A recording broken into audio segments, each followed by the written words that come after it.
Dieu. Que l'esprit te saisisse.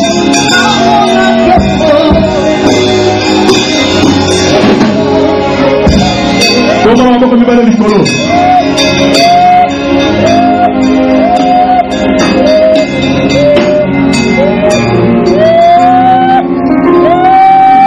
J'ai trouvé la vie de mon serviteur chez les Ouins.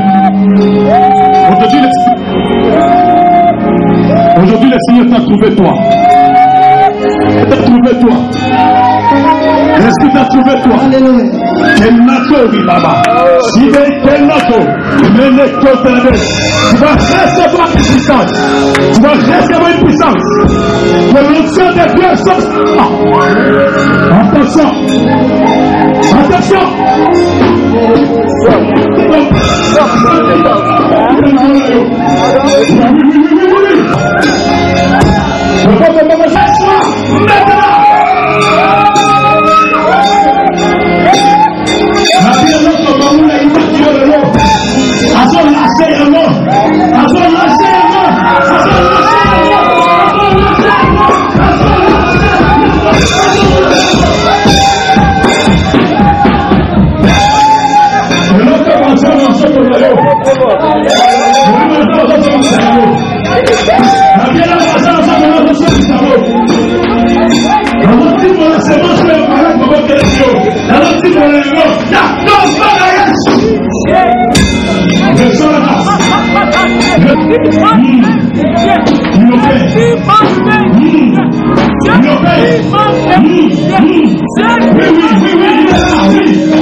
L'esprit va te toucher dans le pied. Tu vas sentir que ça se la puissance de Dieu, l'onction de Christ Jésus, elles sont sur toi, elles sont sur toi, elles sont pour ta paternelle.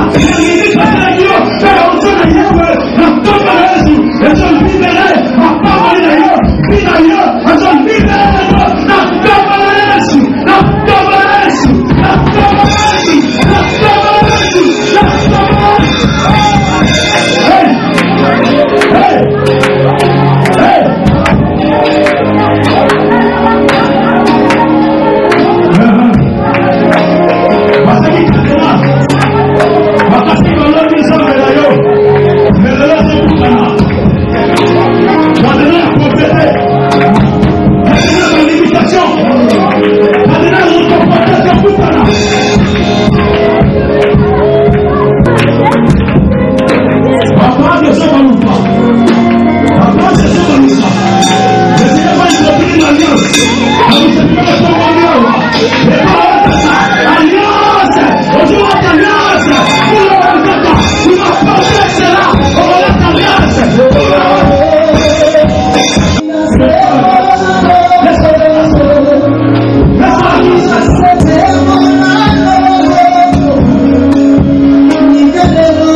de la semaine et les jours à venir, nous aurons peut-être touché certains points qui sont restés sans qu'on ait clôturé. Et Katina Mposo, Tokoeba Kosimba, Pe Matono Mosusu Wapi, Toeba qui pensait na Kolobela. Ce qui m'a fait plaisir, j'ai reçu une personne qui est venue me poser des questions relatives à l'enseignement donné pendant ce temps. Et oyo epesaki ngai esengo ezali te moto ayaki kotuna ngai mituna kolandisama na oyo ezali malako toutaki kozwa. C'était Maman Jackie sur l'onction sacerdotale. Ezalaki ndeko mwasi Jackie likolo na epakolami na bonganga nzambe. Alors je me suis dit qu'il y a des questions qui méritent d'être éclaircies pour ceux qui veulent connaître en profondeur les détails. Nalobaki ete ezali na mituna wapi esengeli ete topesa yango sa mpona ba oyo balingi koyeba penza na bozier. Et nous donnerons l'occasion les vendredis à ceux qui ont des questions de les poser là-dessus. Mpe tokopesa libaku na mokolo na mitano na ba o bazali na nous sommes restés pendant ces 3 jours, c'est le 4e jour. Et nous avions parlé sur l'onction pour conquérir l'année 2020. Comme vous êtes sans ignorer que l'onction c'est une capacité que le Saint-Esprit dépose dans une personne. Bozangi na koyeba te ya koyebete epakwa ezali makoki oyo molimo mosantu azali kotiaka te na moto. Un mandat pour une tâche déterminée. Impona likambo moko penza elongo. Pour une fonction, pour un travail. Impo nanti na pe na mosala moko. L'onction c'est une capacité. Epakwa ezali makoki. Nous avions dit que l'onction venait du mot oindre. Et tolobaki ete epakwa euti na kombo ya kopakola. Pour les profanes qui veut dire appliquer de l'huile sur une personne ou frotter l'huile. Mais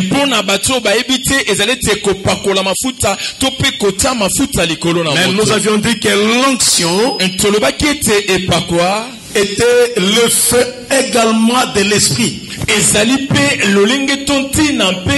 Nous nous avons illustré cet exemple quand David a reçu l'huile sur la tête. La Bible dit le Saint-Esprit est venu depuis ce temps-là sur lui et à jamais. Et le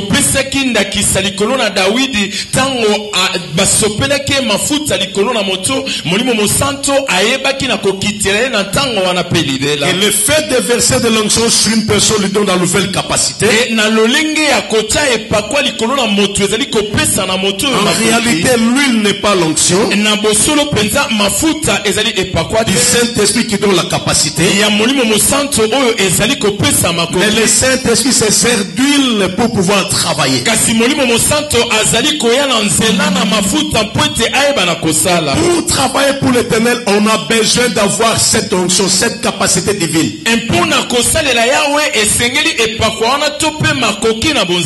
L'onction vous permet de réussir dans votre mandat. Dans votre vie sur terre. Dans votre entreprise et dans vos projets, vous avez besoin de l'onction. C'est pourquoi Christ ne pouvait pas commencer la mission sans l'onction.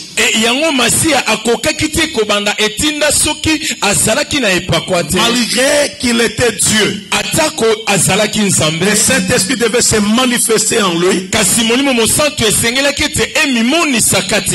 qu'il exécute ce qui était écrit dans le livre d'Ésaïe 61. L'Esprit du Seigneur est sur moi. Et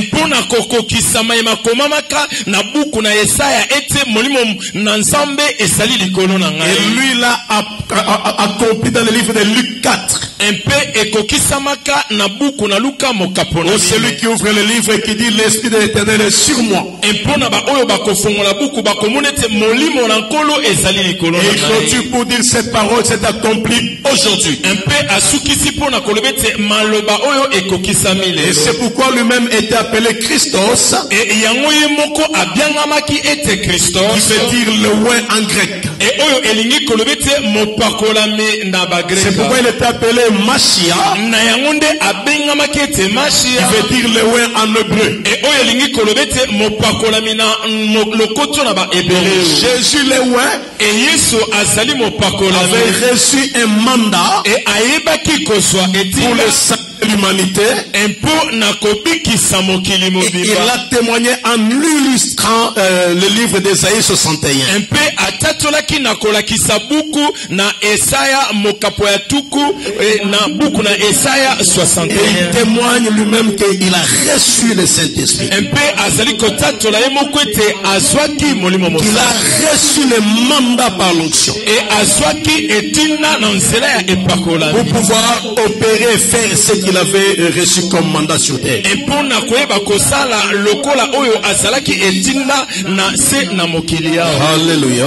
Alléluia. Je suis encore dans mon introduction, mais nous pouvons lire Luc 4, 16 à 21. nazali kaka na nkotela na ngai tokoki kotala na buku na Luka mokapo na mine nzela na matangi ya zomi na moko. La Bible dit ceci. ekomami boye na Biblia. Je vais commencer par le verset 17.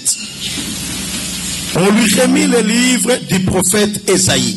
bapesi na ye buku ya mosakoli Esaya. L'ayant déroulé, il trouva l'endroit où il est écrit. na kofongola yango amkuti na esika oyo bakoma L'Esprit du Seigneur est sur moi, molimo na nkolo ezali likolo na parce ngai. qu'il m'a oint pour annoncer une bonne nouvelle aux pauvres. mpo ete apakoli ngai mpo na kotatola sango malamu epai na Il babola m'a envoyé pour guérir ceux qui ont le cœur brisé, e atindi ngai mpo na kobikisa bato oyo mitema pour etutisama proclamer aux captifs la délivrance et aux aveugles le recouvrement de la vue, mpo na kotatola na bato oyo bakangami bokangolami mpe na balanda ete bayeba komona lisusu pour renvoyer libres les opprimés, pour publier une année de grâce du Seigneur. mpo na kokomisa na bosomi bato oyo bakangami mpe kotatola mvula moko na ngolu epai na nkolo. Ensuite, il roula le livre et les remit aux serviteurs et s'assit. mpe nsima nango ayebaki kokanga buku kopesa yango na basali mpe Tous afandi. ceux qui se trouvaient dans les synagogues avaient les regards fixés sur lui. e bato nyonso bazalaki kati na tempelo bazalaki se na miso na kotala ye. Alors il commença à leur dire, e na boende abandi koloba na bango. aujourd'hui, cette parole de l'écriture que vous venez d'entendre est accomplie. lelo oyo maloba oyo na kati na buku na makomi esili kokokisama. Nous acclamons cette parole de Dieu. tobeti maboko mpo na lilobo na Nzambe. Alléluia.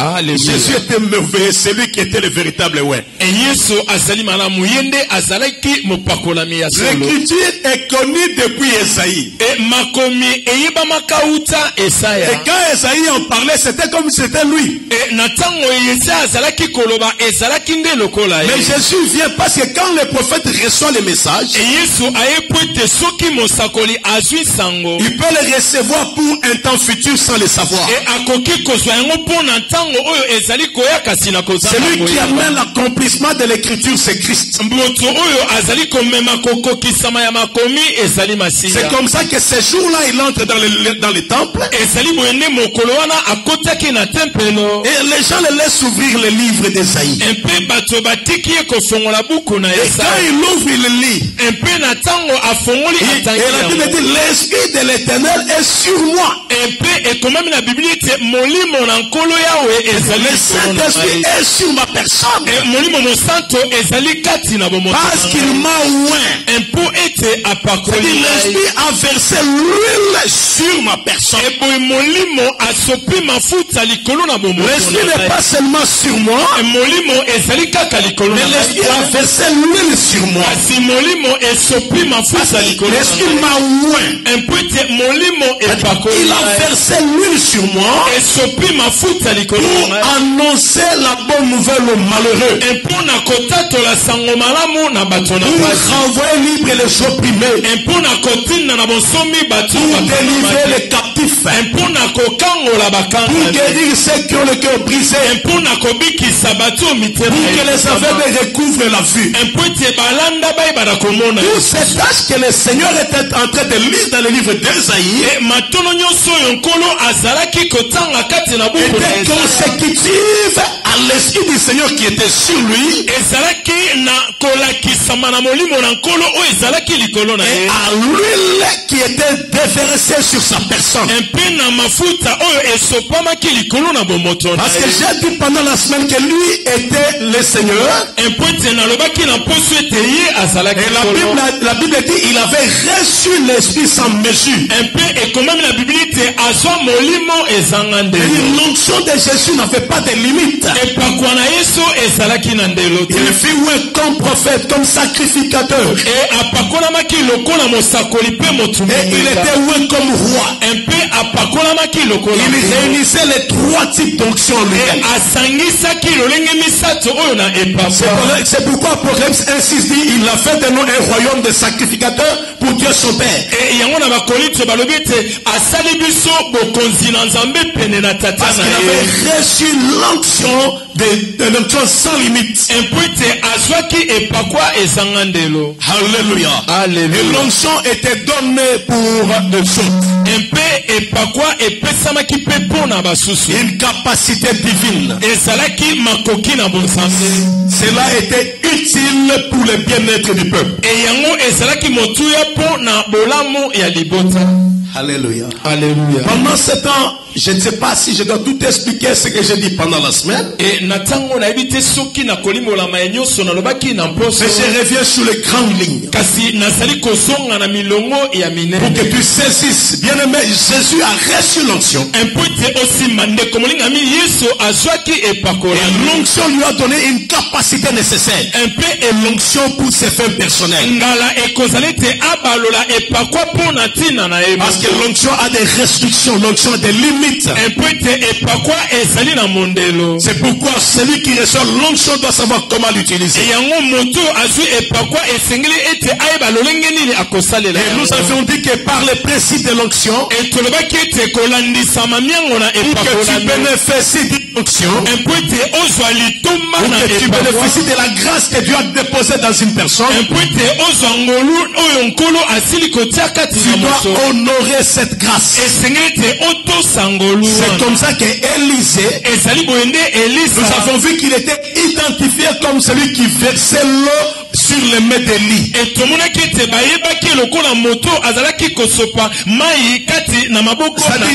Élisée honorait Élie. Il travaillait dans le respect des choses. Et il était aussi resté attaché à Élie. Le fait d'honorer Élie, Élisée a attiré vers Élie l'onction que Élie avait, mais il en a eu plus.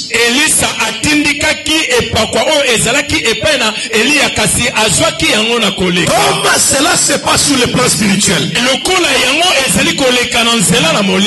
homme de Dieu qui est loin, si tu honores son onction, il peut te donner même au-delà de ce que lui-même a. Il suffit qu'il s'ouvre. C'est pourquoi j'avais dit, Paul disait que nous sommes pas que pauvres, nous enrichissons plusieurs. Donc un homme loin, il reçoit le mandat pour les autres. Il peut ne pas avoir quelque chose. Mais si tu crois que cet homme est loin pour toi, l'onction que tu honores, l'onction que tu respectes, si tu crois que cet homme a reçu l'onction pour nous, et qu'il a une mission pour nous faire du bien, c'est que tu crois en toi, comme tu honores et tu respectes l'onction, tu vas également bénéficier des bienfaits de ce mandat et de cette mission. On est t'habitues pas à l'onction, il faut honorer et respecter celui qui a reçu le mandat. Si tu crois qu'il est un canal, tu vas tirer vers toi la grâce qui est en lui. Ne dis pas qu'il n'est jamais arrivé à cette dimension, il ne m'amènera pas là. Tu peux être plus que lui.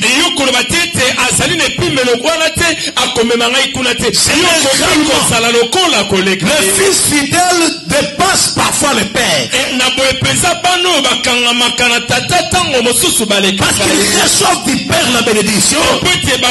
Et le Seigneur ajoute encore davantage. Donc, comme je suis là, les enfants qui sont nés de cette église, qui croient totalement à ce que Dieu m'a donné, s'ils respectent leur marche avec Dieu, ils doivent aller au-delà de ce que moi je fais. Ils doivent dépasser le niveau de ce que moi je fais. Parce que le Seigneur permet qu'il y ait cette capacité. Alléluia. Alléluia. Donc je dis quelqu'un qui reçoit l'onction peut faire mieux que celui qui le lui a donné. Parce que l'onction est transmissible et communicable. Et je veux que tu le saches. Et l'onction que tu honores, c'est l'onction que tu attires. Quand tu honores quelque chose qui est sur le nom de Dieu, tu vas attirer cela. J'ai illustré cela par Timothée. Timothée qui était celui qui amenait les effets à Paul. Et que Paul appelait mon fils. Malgré que ce n'est pas Paul qui a prêché Timothée pour qu'il se convertisse. Mais Paul a encadré Timothée par ses enseignements. Et Timothée lui a mené les objets parfois que Paul laissait. Et c'est pourquoi il a reçu à compléter ce que Paul avait fait. L'onction que tu honores, tu vas l'attirer. Ce matin quand tu viens comme ça, si tu honores la grâce que Dieu a envoyée en ces lieux, tu sortiras avec ce que Dieu nous a donné comme mandat. Et tu recevras de nous ce que Dieu veut que tu aies. Parce que l'onction que tu honores, c'est l'onction que tu attires. Si tu ne crois pas que ton pasteur est loin, si le Saint-Esprit ne te convainc pas qu'il y a l'onction, si tu n'es pas sûr de l'alliance des noms de Dieu, alors ça ne sert à rien que tu sois avec nous. Parce que la grâce que j'ai reçue ne te bénira pas. Peut-être que la grâce que j'ai reçue bénira d'autres pas toi. Par le principe de l'onction, tu dois honorer l'onction pour recevoir la grâce. Toi que pauvres nous enrichissons plusieurs. Tu peux recevoir même les dons que moi je n'ai pas. Rien que parce que je l'ai déclaré, tu as cru à cela. Alléluia. Alléluia. Alors j'ai dit par le principe d'onction, il faut honorer l'onction pour recevoir, tirer les bonnes choses de cette onction.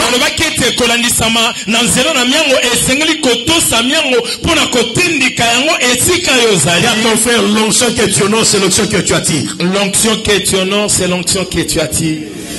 Dis-lui encore, l'onction que tu honores, c'est l'onction que tu attires. L'onction que tu honores, c'est l'onction que tu attires. Donc quand tu entres ici, il faudrait avoir les regards dans ce sens. Et la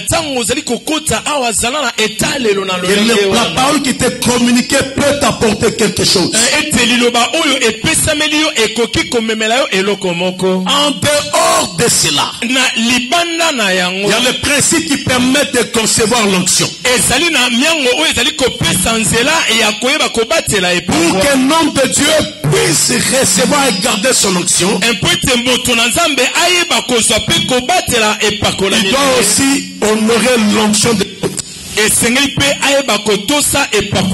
faudrait respecter l'onction des autres. 1 Roi 13:4. 13:4. 1 Roi 13:4. Vous allez constater avec moi que Jéroboam avait fait une erreur parce qu'il devait respecter l'onction prophétique. Lorsque tu ne respectes pas l'onction de l'autre, tu ne peux pas aussi conserver ton onction. Donc il y a des gens qui ont perdu leur onction. Il y a les gens qui ont rendu l'onction inefficace. Il y a les gens qui n'ont pas vu la gloire de Dieu se manifester. Parce qu'ils n'ont pas respecté l'onction des autres. Parce qu'ils n'ont pas compris que le Seigneur mange avec les principes. Alléluia. Alléluia. Tu vas voir que le prophète est arrivé parce que j'ai dit il y avait 3 types d'onction. Le prophète est arrivé pour prophétiser contre l'autel. Pendant ce temps, il y avait un roi qui régnait, il s'appelait Jéroboam. Il s'est énervé contre les paroles prophétiques. Il ne s'est pas maîtrisé. Alors il a étendu sa main pour saisir les prophètes. Alléluia.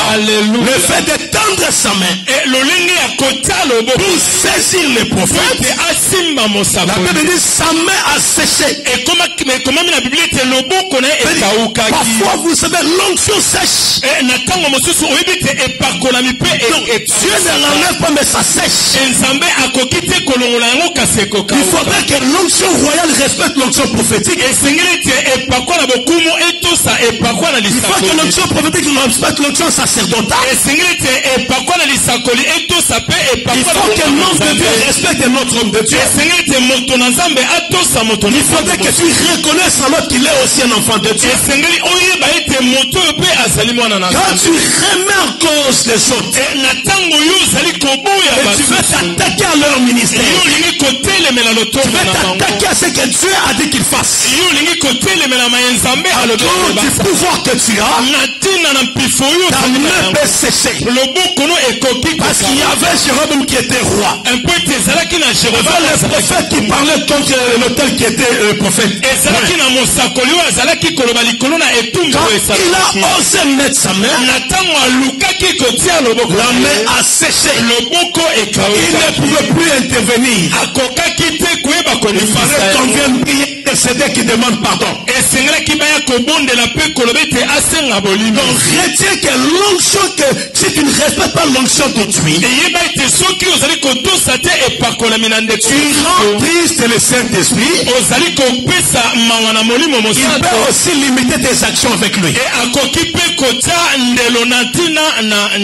Il faut également reconnaître que le roi Saül a voulu offrir un bœuf à l'Éternel parce que Samuel était en retard.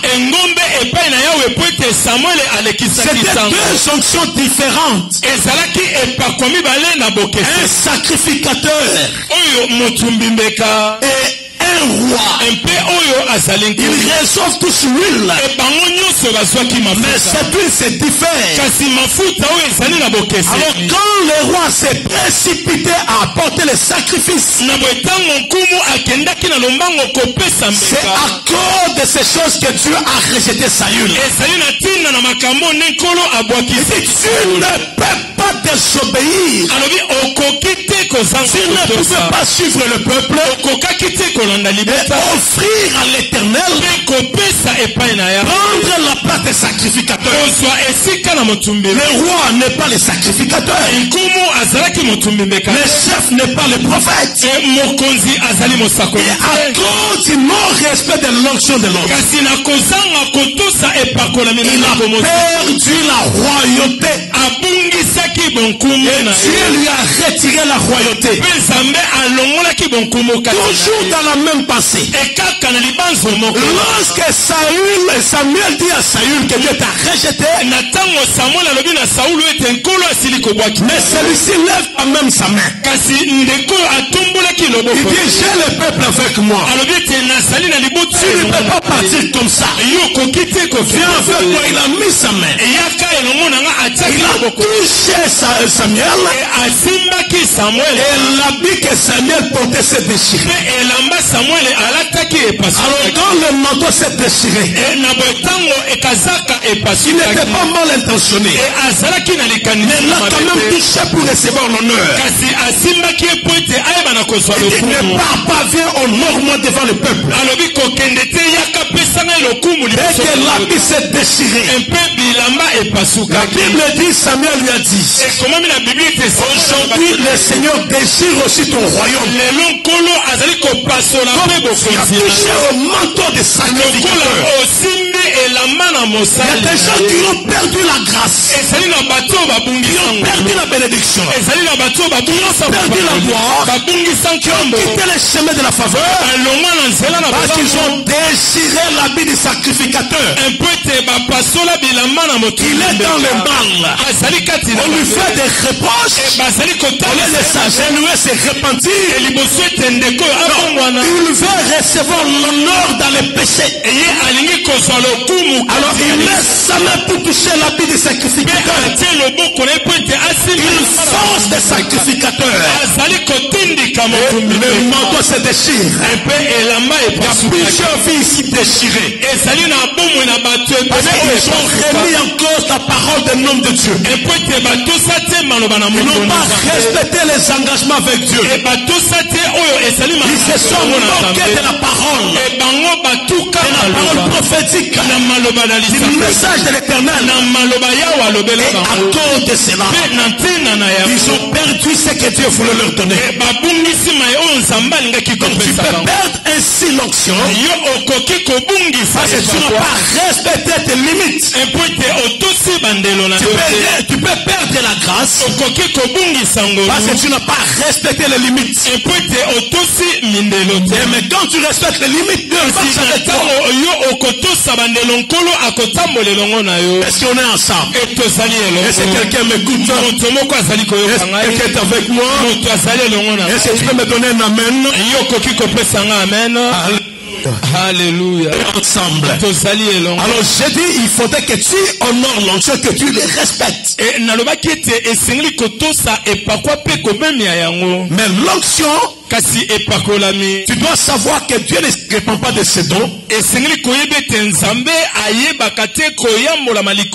l'onction mal orientée peut t'amener des conséquences. Le diable avait reçu le don quand il était Lucifer. Non, Lucifer lorsqu'il était l'ange de lumière, avant qu'il soit précipité, il avait reçu le don. Mais quand il a perdu, Dieu l'a projeté. Continue quand même à garder ses dons. Il opère encore avec ces dons-là. Dieu ne se répand pas de ses dons. nzambe ayebaka te kolongola makaboka. Mais sauf que cela peut être orienté autrement et mal utilisé. Kasi yango ekoki kosalama mabepe kosalamela. Samson avait reçu l'onction. Et Samson ayebaki kozwa. Il avait des restrictions sur ses tresses. Et azwaki malakolikolo na suki na ye. Mais à cause de son comportement, il avait perdu de pouvoir vivre aisément avec le Seigneur sous son onction. Na lolenge na ye abungisaki ya kobika na nkolo lolenge na malamu na epakwa na ye. Donc l'onction demande une marche. Et epakwa esengaka etambo. Demande des restrictions et comportement. Et yango esengaka kotosama na kope lolenge na yo. Et la Bible dit dans Ecclésiaste. Et puis Bible ezali koloba na buku na Ecclésiaste 10:1 et 10:1 que la mouche morte infecte l'huile du parfumeur. Et si quelqu'un me comprend, la mouche morte infecte l'huile du parfumeur. Et asalami na mafuta ya moto azali ko l'huile du parfumeur. Et moto mafuta. Quand tu regardes dans Exode 30, na tango kotana na Exode, l'onction sacerdotale devait être faite selon l'art du parfumeur. Et pakwa na moto oyo azali kotambusa esengeli esalama na moto akopakola ye avec la composition aromatique. Et na lolenge na bosangisi ya biloko aromatique. Et ce qui se faisait pouvait être infecté et dénaturer l'huile. C'est lorsque la mouche morte tombe dans l'huile. Alléluia. Alléluia. La mouche morte est l'effet et la nature du péché qui se mélange avec l'onction. Donc l'onction qui se mélange avec le péché. Et par quoi elle fait de l'onction. Et l'onction est dénaturée. C'est comme ça que plusieurs personnes aujourd'hui, alors qu'ils avaient reçu l'onction, leur marche impure a dénaturé l'onction qu'ils ont reçue de la part de Dieu. Alléluia. Mais aujourd'hui, j'aimerais que ce soit un jour où tu reçois l'onction pour la conquête. Je suis revenu sur ces choses pour que nous puissions émettre ensemble. Que nous soyons tous réunis pour qu'on avance. L'onction pour la conquête. Nous avons dit que lorsque David avait reçu l'onction, l'onction l'a ramené dans le palais royal. Mais l'onction, David a été loin 3 fois. Et David Alléluia. Alléluia. David a été loin. Et David a pour régner d'abord comme roi alors qu'il était encore dans la brousse. Et lorsqu'il a régné, c'était sur une partie d'Israël. Mais la 3e fois, tous les anciens se sont réunis. Ils sont venus les loin pour la 3e fois pour qu'ils règnent sur tout Israël. Et la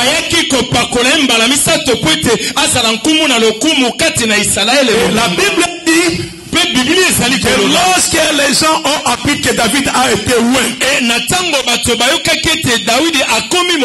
ils se sont mis ensemble, les Philistins. Ils sont venus pour le combattre. Donc, l'onction peut aussi amener le combat. Quand l'ennemi apprend que tu viens de recevoir quelque chose, l'onction peut aussi amener le combat. L'onction n'amène pas seulement la joie et la gloire. L'onction peut aussi amener le combat. Praise the Lord. Alléluia. Praise the Lord. Amen. Alors nous allons lire le verset et le chapitre qui m'introduit aujourd'hui au service d'aujourd'hui. Je rentre dans le livre de 1 roi. Donc je vais d'abord dans le livre de Samuel. 1 Samuel 16. Je commence par le 13e verset. 1 Samuel 16. 13e verset. Nous lisons cela au nom de Jésus et je descends. 1 Samuel. Samuel na liboso mokapo zomi na sambo nzela na matangi ya zomi na misato. La Bible dit ceci. Et comment bibo na Biblia? Samuel prit la corne d'huile et Samuel azwaki liseke na mafuta. Il oignit au milieu de ses frères. L'esprit de l'Éternel saisit David à partir de ces jours et dans la suite. Samuel s'éleva et s'en alla à Rama. Et l'esprit de l'Éternel se retira de Saül qui fit agiter par un mauvais esprit venant de l'Éternel. Molimo na yawe elongwaki epai na David epai na Saulu oyo azalaki koningisama na molimo mabeko epai na yawe. 19. Saül envoya des messagers à Isaïe pour lui dire, et Saulu atindaki bapanzi sango pona kolobana na Isaïe, envoie-moi David ton fils qui est avec les brebis. Etindela ngai mwana na yo David oyo azali elongo na bampate. Praise the Lord. Alléluia. Praise the Lord. Amen. Praise the Lord. Alléluia. Écoute maintenant la pensée de Dieu. Tu vas recevoir l'onction. Et l'onction va te permettre de conquérir l'année. Parce que l'onction va te sortir de l'anonymat pour te faire connaître au milieu des gens qui ne te connaissent pas. David était quelqu'un qui gardait des brebis. Il était encore dans la forêt, dans la brousse avant de recevoir l'onction.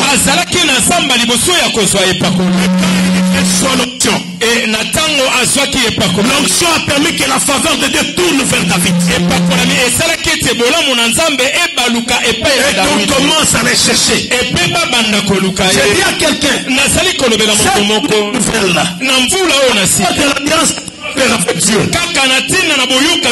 Seigneur va te oindre pour que tu arrives à conquérir l'année 2020. Si tu honores les paroles que je déclare ici, tu vas les attirer aussi sur toi. C'est que tu honores, tu attires. J'ai dit en 2020, quand tu commences par cette parole, David n'était pas connu par les gens. Ici même son nom n'est pas cité. On ne connaît que son père Isaïe. Quand Saül l'appelle, Isaïe, envoie-moi ton fils. Il ne connaît pas que ce fils est là. C'est lui qui va les remplacer demain. Je dis à quelqu'un, l'onction va te rapprocher de ta porte de gloire. L'onction va t'introduire sur le lieu où tu dois détrôner quelqu'un et prendre la place. À cause de l'onction, tu vas pénétrer dans la maison de Saül. Saül qui est ton adversaire. Saül qui va te combattre. Mais comme Dieu t'a déjà choisi, il a versé l'huile sur toi. L'onction va te permettre d'accéder à la porte de Saül. Je dis à quelqu'un, tu entreras dans la parcelle royale à cause de l'onction que tu reçois. David a reçu l'onction. Et quand il a reçu l'onction, Saül devait le chercher. Alléluia. L'onction peut faire qu'on te cherche. Dans le milieu de ton travail, dans le milieu de tes tes affaires. On aura besoin que tes lois. Parce que l'onction amène la différence. L'onction va t'amener plus loin. À cause de la grâce, les gens seront attirés vers toi. Je parle à quelqu'un. Cette année nouvelle, le Seigneur permettra que les choses soient attirées vers toi. À cause de l'onction que tu reçois, le Seigneur va permettre que les gens te cherchent. Tu vas recevoir l'onction. Garde le caractère de Dieu. Et tu vas recevoir l'onction pour accéder à des portes qui étaient fermées. Je dis à une personne, avant l'onction, Saül ne connaissait pas David. Il n'avait jamais entendu parler. Personne ne pouvait le citer. Même son nom n'était pas connu.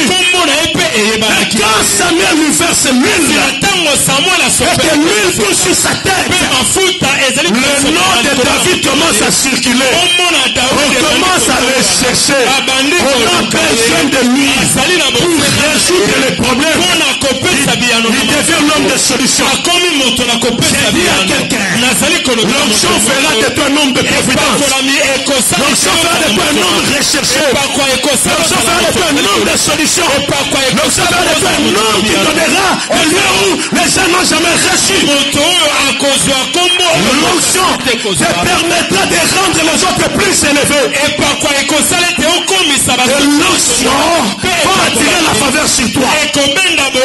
L'onction va attirer la richesse. L'onction va attirer la victoire.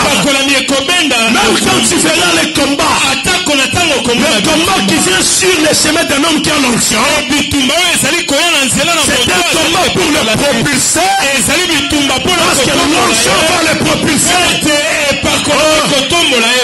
Saül a connu David comme un chantre avec la guitare. Mais il ignorait qu'il y avait l'huile qui coule sur sa tête. Il y a des gens qui te pensent que tu es seulement ce que tu es. Oh, ce qui frappe aux yeux, ce n'est pas ce que tu es. Dieu dit à Samuel, moi je ne regarde pas ce que les yeux frappent. Moi je regarde le cœur.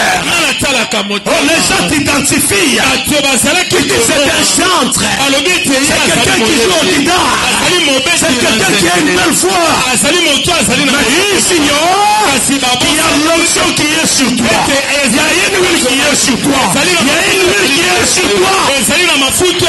Les gens qui te maltraitent, qui te laissent aller te promener, ils ne savent pas que tu as l'huile.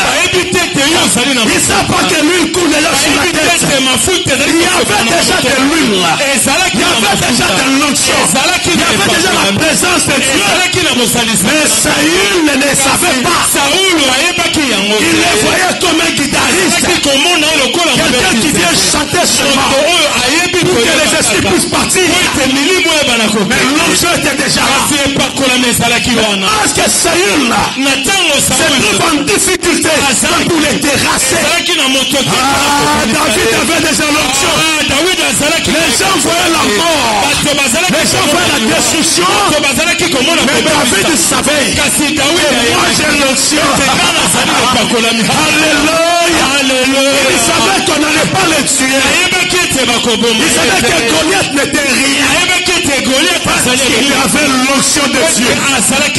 J'ai dit à quelqu'un, celui que Dieu a oint, même si tu veux le combattre, tu ne l'élimineras pas. Parce que la victoire est cachée dans l'onction.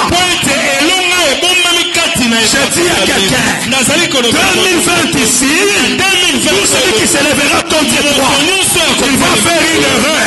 Quelle que soit sa taille, quelle que soit sa dimension, quelle que soit sa force. Parce que là où tu es, l'onction va créer la différence. Quand il te regarde, il voyait un petit David. Quand il te regarde, il voyait un enfant qui n'a pas la force, qui n'a pas de l'âge, qui ne peut rien faire. Mais il s'oublie. Il y a quelque chose que Dieu a caché. C'est lui qui coule sur petit David était là. Et Goliath était devant lui. Goliath lui dit, toi, si j'ai un oiseau, pour que tu viennes avec la lance. Alléluia. L'ennemi te néglige. C'est parce que Dieu ne l'a pas révélé ce que tu es. Les gens qui te voient aujourd'hui peuvent limiter ta vie, peuvent limiter la grâce de Dieu, peuvent limiter ton être, parce qu'ils n'ont pas le jeu pour voir ce qui est derrière toi. L'homme regarde ce qu'il fait pour Dieu, et Dieu regarde les cœurs.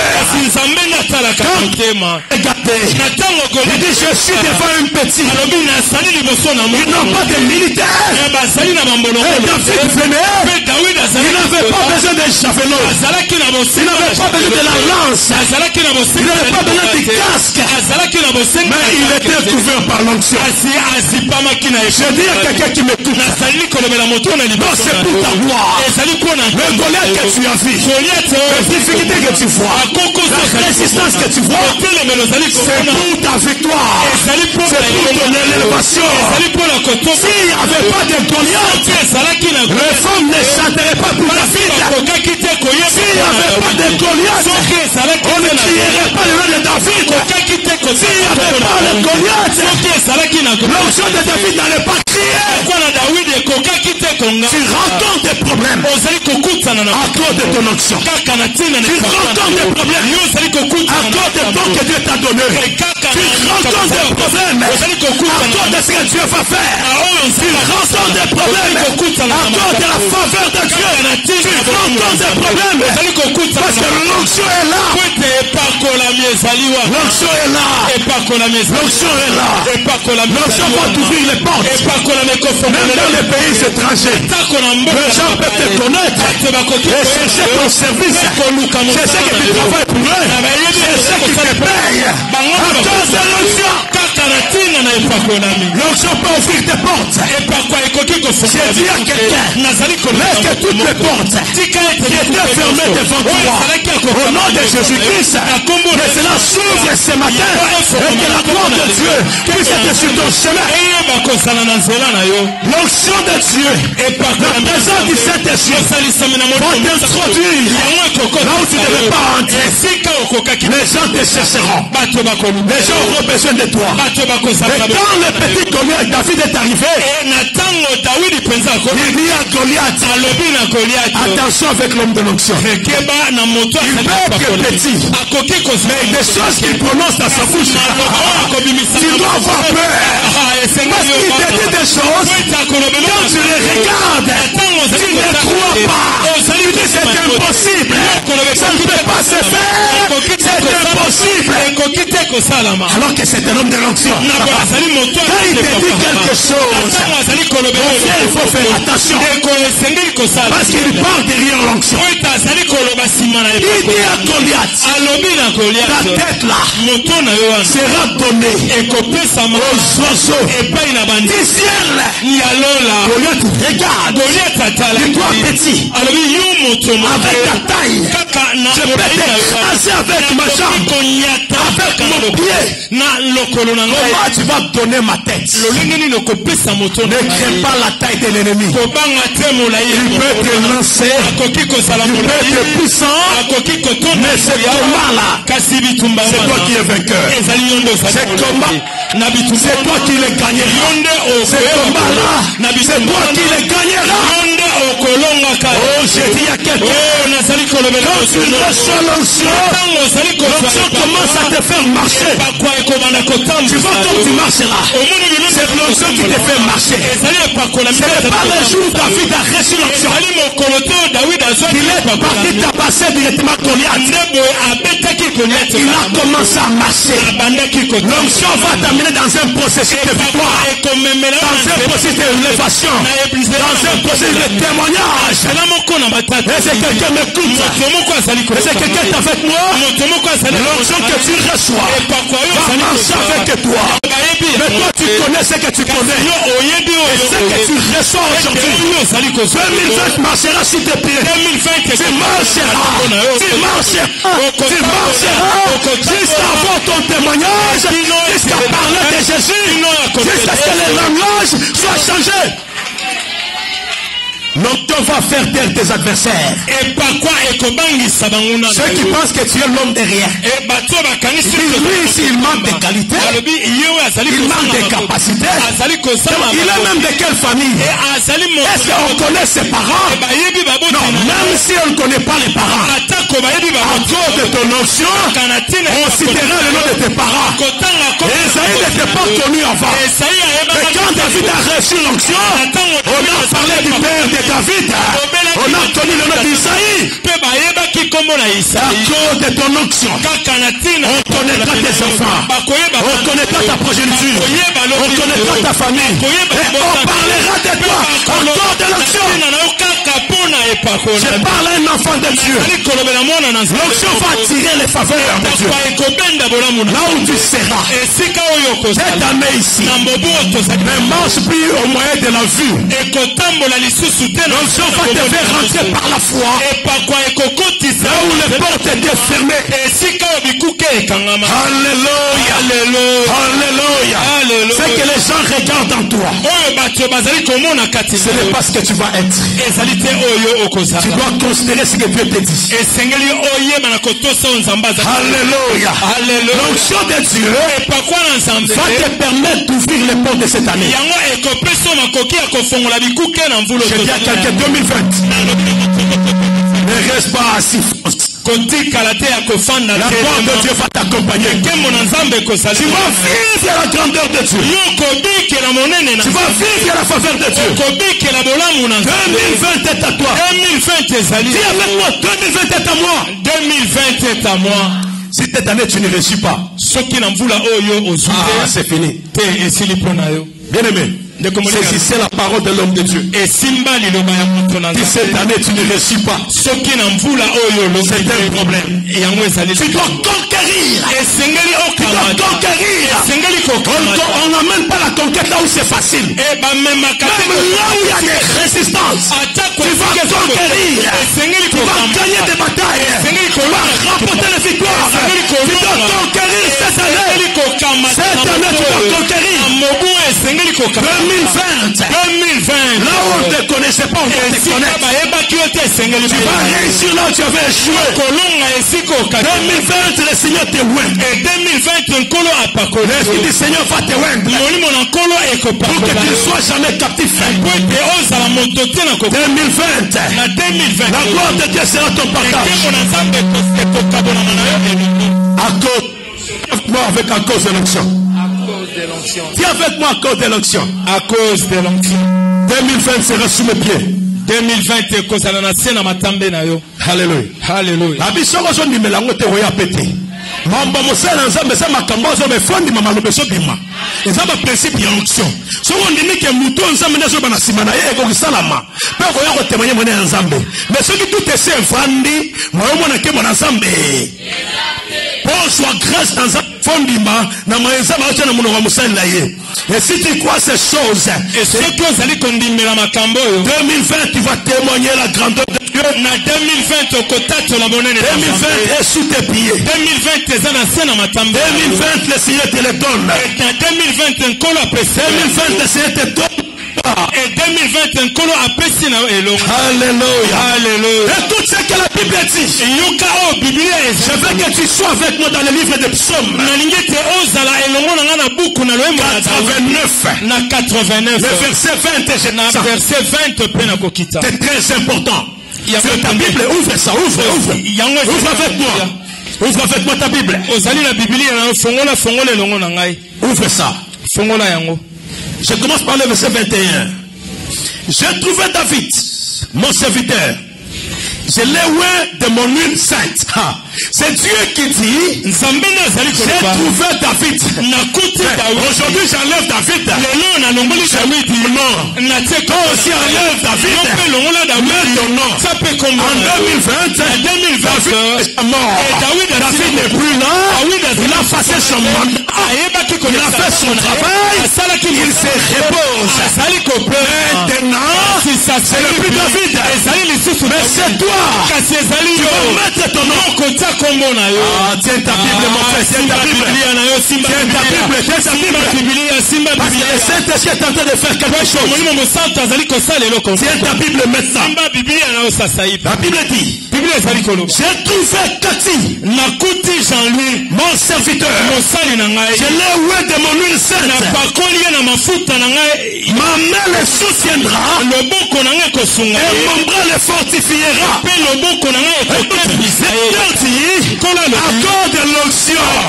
Même si je vais tomber, même si je vais aller là-bas, sa main me soutiendra. J'ai trouvé mon serviteur. J'ai trouvé mon serviteur. Ma main me soutiendra. Je dis à quelqu'un, même si tu étais fatigué, tu as déjà trouvé ce matin. Tu as déjà trouvé ce matin. Sa main te soutiendra. Ta main te soutiendra. Même si tu étais malade, le Seigneur va te soutenir.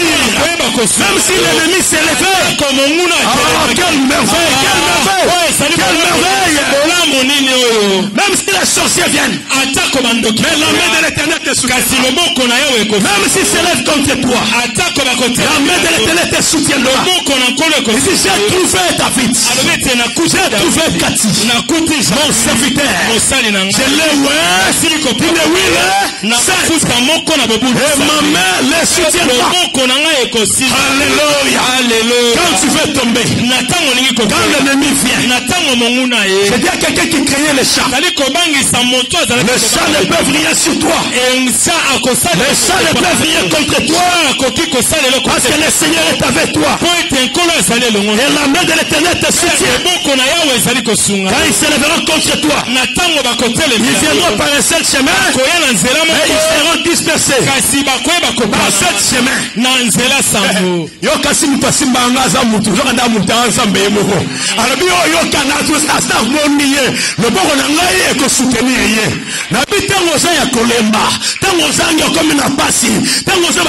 La main de Dieu, c'est pas la main d'un homme. La main de Dieu te soutiendra.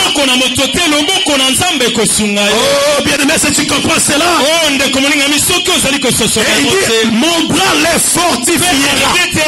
Quand tu es fatigué, le bras de l'Éternel vient te fortifier. Il dit, Cathy, mets-toi debout, avance encore. Cathy, ne dors pas, avance encore. Tu n'as pas d'argent, avance encore. Il n'y a pas de travail, avance encore. Le mariage compliqué, avance encore. Les fiançailles sont bloquées, avance encore. Les appels ne tournent pas, avance encore. Avance encore. Avance encore. Avance encore. Les gens se moquent de toi. Mais dis avance encore. Mets-toi debout, avance. Fortifie-toi. Prends courage. Avance encore. Mon frère le soutiendra. Je dis à quelqu'un, ce n'est pas les bras de ton grand-père. Ce n'est pas les bras de ton oncle. Non, tu n'as pas besoin d'une famille pour recevoir le soutien de Dieu. Tu n'as pas besoin de mon oncle.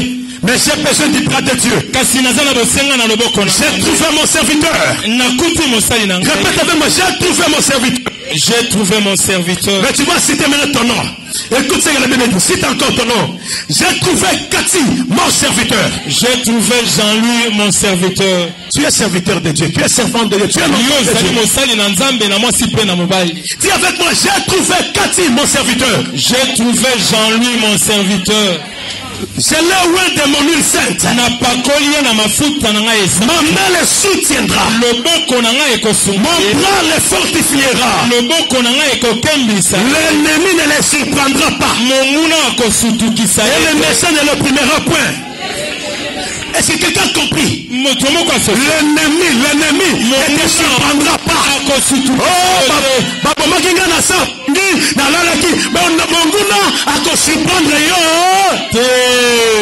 L'ennemi ne te surprendra pas.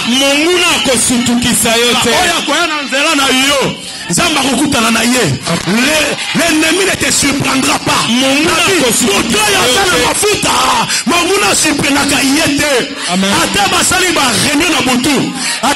Ici, avion, bâtir l'hélicoptère, bâtir brigade de la sorcellerie, bâtir, commandant de la sorcellerie. Mais toi, tu Tu as plus qu'un commando. Il y a plus qu'un commando. Encore de l'onction. Même si les Goliaths viennent combien? Le Seigneur ne t'aidera pas. Et l'ennemi ne te surprendra pas. Parce que la main de Dieu te soutient. Je dis à quelqu'un qui m'écoute, tu ne perdras pas ton enfant. Tu ne perdras pas ton enfant. Tu ne perdras pas ton enfant. L'ennemi ne te surprendra pas. Tu ne perdras pas ton enfant. L'ennemi ne te surprendra pas. Crois à ce que l'onction déclare maintenant. Parce que Dieu t'a trouvé. C'est maintenant de lever de David. Des gens qui vont renverser le Goliath. Il dit ceci. L'ennemi ne me surprendra pas. Dis avec moi, l'ennemi ne me surprendra pas. L'ennemi ne me surprendra pas. Dis avec moi, j'ai trouvé Cathy. J'ai trouvé Jean-Louis. Répète encore avec moi, j'ai trouvé Cathy. J'ai trouvé Jean-Louis. Mon serviteur. Mon serviteur. L'ennemi ne le surprendra pas. L'ennemi ne le surprendra pas. L'ennemi ne le surprendra pas. Maintenant déclare si toi-même dit, l'ennemi ne me surprendra pas. L'ennemi ne me surprendra pas. On a vu ce que moi dans un Maroc fait un accident de 5 ans. Avant que je sois fait un Bisayo, moi j'ai ma disposition pour y aller là. Tout fait avant temps na yo likolo ya grâce à Zamba likolo na yo. L'ennemi ne te surprendra pas. L'ennemi ne te surprendra. Dis à ton ami, dis à ton frère, le sorcier ne me surprendra pas. Dis à ton frère, le magicien ne me surprendra pas. Dis à ton frère, l'adversaire ne me surprendra pas. J'ai trouvé Cathy mon serviteur. J'ai trouvé Cathy mon serviteur. C'est là où est l'huile sainte. C'est là où est l'huile sainte. L'ennemi ne le surprendra pas. L'ennemi ne le surprendra pas. Écoute ce que la Bible dit. J'écraserai devant lui ses adversaires. J'écraserai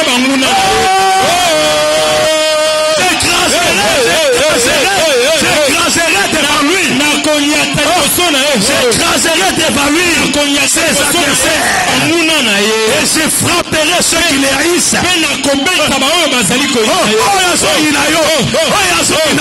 Nicolas Mafuta Zamba Lobi. Écraser par Emazo Inayo. Nicolas Yamafuta Zamba ko écraser par Emazo Inayo. Il dit j'écraserai. C'est qu'il a eu, j'écraserai. Oh, je dis à quelqu'un. J'écraserai devant lui ses adversaires. C'est pourquoi la Bible dit il place une table en face de mes adversaires. Il va dire ma terre. Ma coupe